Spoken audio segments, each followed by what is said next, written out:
ఓం శ్రీ మాత్రే నమః. ఇప్పుడు తెలియజేసే అంశము, ఈ రాశి వారికి ఈ మాసము ఆర్థికంగా కలిసి వచ్చే అవకాశమే ఎక్కువగా ఉంటుంది. కాకపోతే ఆరోగ్య విషయంలో కొంచెం జాగ్రత్త వహించటము అనేది అవసరము. ఆరోగ్య విషయం ఒక్కటి మాత్రం చాలా జాగ్రత్తగా చూసుకుంటే వీళ్ళకి చాలా బాగుంటుంది. అనవసరంగా డబ్బు ఖర్చు అయ్యే అవకాశాలు కూడా ఎక్కువగా ఉంటాయి. కాబట్టి ఆ విషయంలో కూడా కొంచెం శ్రద్ధ వహించడం అవసరము. విద్యార్థులకు కలిసి వచ్చేటువంటి మాసమే ఈ మాసము.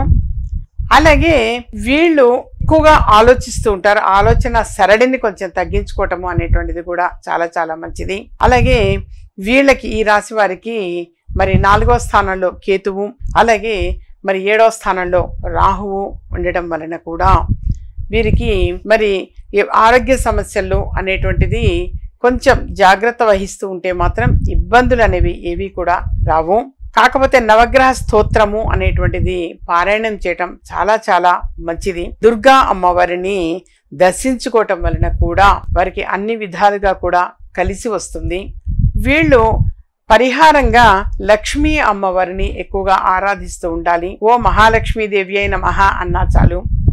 అలా లక్ష్మీ అమ్మవారిని ఎక్కువగా ఆరాధిస్తూ ఉంటే ఆర్థిక పరంగా కలిసి వచ్చే అవకాశం ఎక్కువగా ఉంటుంది. అనవసరంగా డబ్బు ఖర్చు అనేటువంటిది అవ్వదు. సరైన సమయానికి సరైన నిర్ణయము అనేది కూడా తీసుకోగలుగుతారు. వీరు శుక్రవారం నాడు లక్ష్మీ అమ్మవారికి తామర పువ్వులతోటి చక్కగా పూజ చేయటము, క్షీరాన్నము నైవేద్యం పెట్టడం వలన ఇంకా మేలు జరిగే అవకాశం ఎక్కువగా ఉంటుంది.